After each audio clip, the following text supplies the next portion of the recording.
आप सभी का एक फिर से स्वागत है हमारे पौराणिक कथा यूट्यूब चैनल पर। विष्णु पुत्रों का संहार करने के लिए लिया था भगवान शिव ने वृषभ अवतार। धर्म ग्रंथों के अनुसार भगवान शिव के 19 अवतार हुए हैं। इन्हीं में से एक है भगवान शिव का वृषभ अवतार।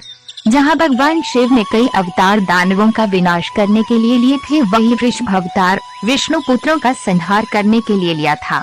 समुद्र मंथन के उपरांत जब अमृत कलश उत्पन्न हुआ तो उसे दैत्यों की नजर से बचाने के लिए श्री हरि विष्णु ने अपनी माया से बहुत सारी अप्सराओं की सर्जना की। दैत्य अप्सराओं को देखते ही उन पर मोहित हो गए और उन्हें जबरन उठाकर पाताल लोक ले गए।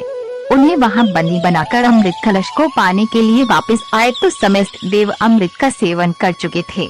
जब दैत्यों को इस घटना का पता चला तो उन्होंने पुनः देवताओं पर चढ़ाई कर दी, लेकिन अमृत पीने से देवता अजर अमर हो चुके थे। अतः दैत्यों को हार का सामना करना पड़ा। स्वयं को सुरक्षित करने के लिए वह पाताल की ओर भागने लगे। दैत्यों के संहार की मंशा लिए हुए श्री हरि विष्णु उनके पीछे पीछे पाताल जा पहुँचे और वहां समस्त दैत्यों का विनाश कर दिया। दैत्यों का नाश होते ही अप्सराएं मुक्त हो गयी। जब उन्होंने मनमोहिनी मूर्त वाले श्री हरि विष्णु को देखा तो वे उन पर आसक्त हो गई और उन्होंने भगवान शिव से श्री हरि विष्णु को उनका स्वामी बन जाने का वरदान मांगा। अपने भक्तों की इच्छा पूरी करने के लिए भगवान शिव सदैव तत्पर रहते हैं। उन्होंने अपनी माया से श्री हरि विष्णु को अपने सभी धर्मों व कर्तव्यों को भूल अप्सराओं के साथ पाताल लोक में रहने के लिए कहा। श्री हरि विष्णु पाताल लोक में निवास करने लगे। उन्हें अप्सराओं से कुछ पुत्रों की प्राप्ति भी हुई, लेकिन वे पुत्र राक्षसी प्रवृत्ति के थे।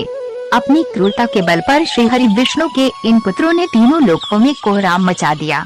उनके अत्याचारों से परेशान होकर सभी देवता गण भगवान शिव के समक्ष प्रस्तुत हुए व उनसे श्री हरि विष्णु के पुत्रों का संहार करने की प्रार्थना की। देवताओं को विष्णु पुत्रों के आतंक से मुक्त करवाने के लिए भगवान शिव एक बैल यानी कि वृषभ के रूप में पाताल लोक पहुँचे और वहां जाकर भगवान विष्णु के सभी पुत्रों का संहार कर डाला। तभी श्री हरि विष्णु आए, अपने वंश का नाश हुआ देख वे क्रुद्ध हो उठे और भगवान शिव रूपी वृषभ पर आक्रमण कर दिया, लेकिन उनके सभी वार निष्फल हो गए। मान्यता है कि शिव व विष्णु शंकर नारायण का रूप है, इसलिए बहुत समय तक युद्ध चलने के उपरांत भी दोनों में से किसी को भी न तो हानि हुई और न ही कोई लाभ। अंत में जिन अप्सराओं ने श्री हरि विष्णु को अपने वरदान में बांध रखा था, उन्होंने उन्हें मुक्त कर दिया। इस घटना के बाद जब श्री हरि विष्णु को इस घटना का बोध हुआ तो उन्होंने भगवान शिव की स्तुति की। भगवान शिव के कहने पर श्री हरि विष्णु विष्णुलोक लौट गए। जाने से पूर्व वे अपना सुदर्शन चक्र पाताल लोक में ही छोड़ गए। जब वो विष्णुलोक पहुँचे तो वहाँ उन्हें भगवान शिव द्वारा एक और सुदर्शन चक्र की प्राप्त। समस्त व्रत कथाओं को सुनने के लिए आज ही हमारा चैनल सब्सक्राइब करें और हमारे नई व्रत कथा का नोटिफिकेशन पाने के लिए बेल आइकन दबाना न भूलें।